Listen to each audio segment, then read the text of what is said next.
Aujourd'hui, dans l'autre côté la mer, on parlera des enfants de la Creuse, de procès pour les maîtres, de passionnés de culture réunionnaise et de cadence des îles. Le Kabar La Parole de novembre dernier à Paris, sur le thème de l'abolition de l'esclavage, a aussi donné la parole à ceux qui en ont été privés. Retour sur un esclavage contemporain. Alors, j'étais à Guéret, donc je suis arrivée à l'âge de 3 ans.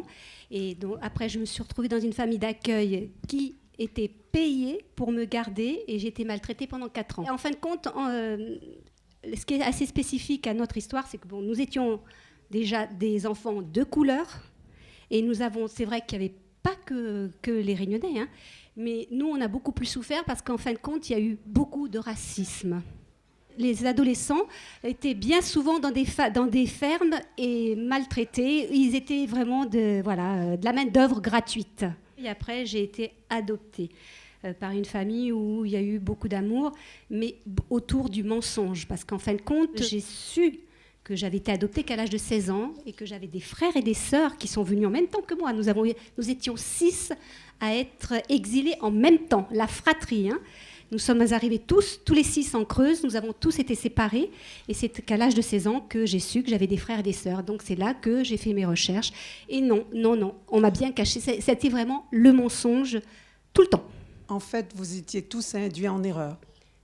Oui, tout à fait. Hein, tout à fait. Merci. Et il y en a qui ont changé de nom aussi. Hein.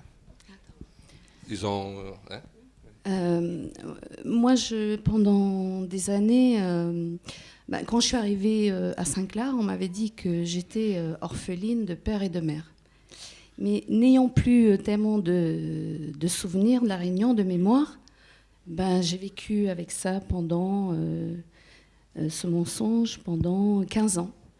Et j'ai découvert sur un écrit que j'avais une famille et donc je suis partie à la recherche et je les ai retrouvés. Ils étaient très étonnés d'ailleurs.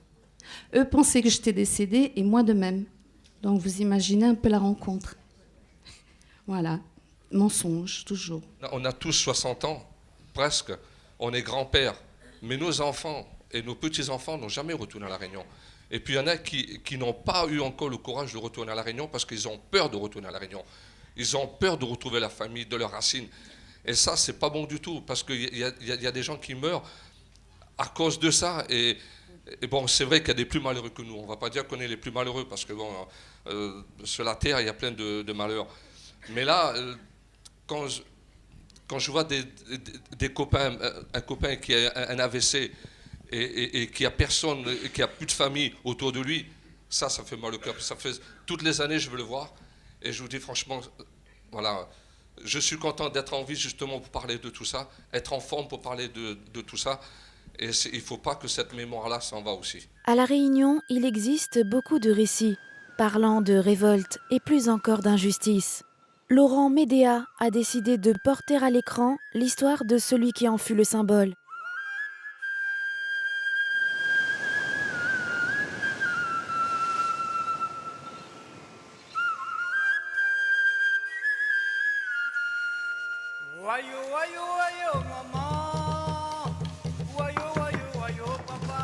Mais qu'est-ce qui te prend, Farsi ? Je vous déclare ma liberté.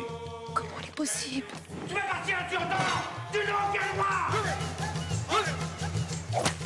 La Cour condamne l'esclave Fursi à l'exil.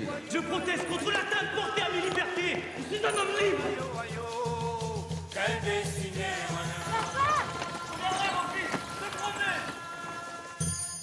Vincent n'est pas né à La Réunion.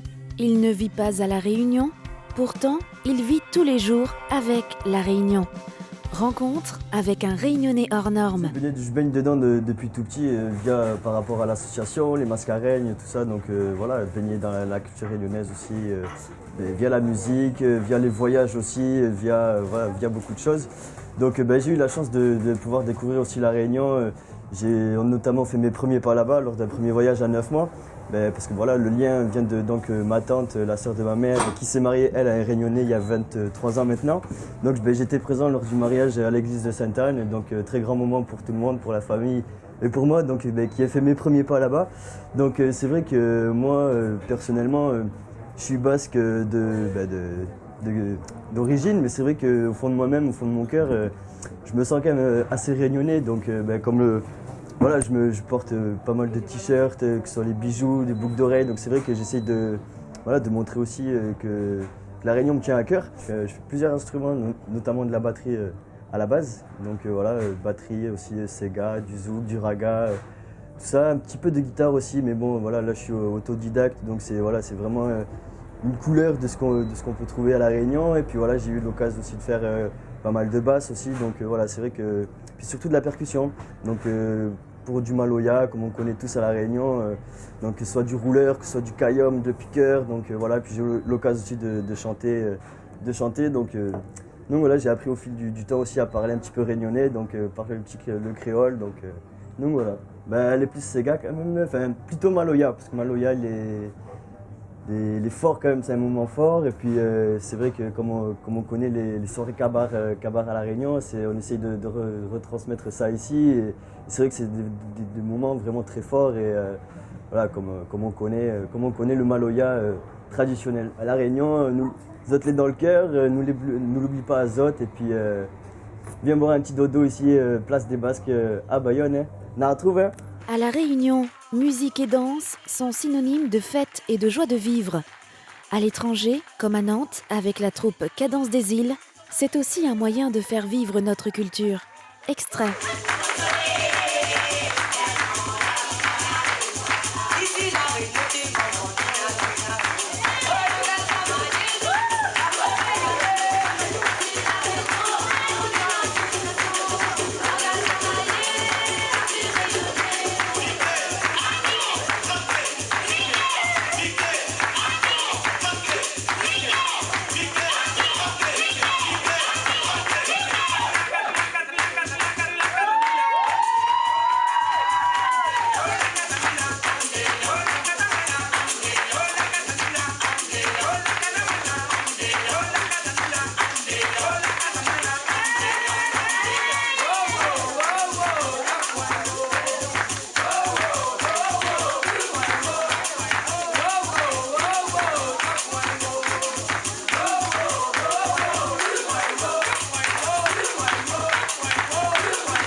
C'est tout pour aujourd'hui. La semaine prochaine, dans l'autre côté la mer, nous parlerons des enfants de la Creuse, d'ambiance la cour, d'aventures télévisuelles et de Maloya Dehors.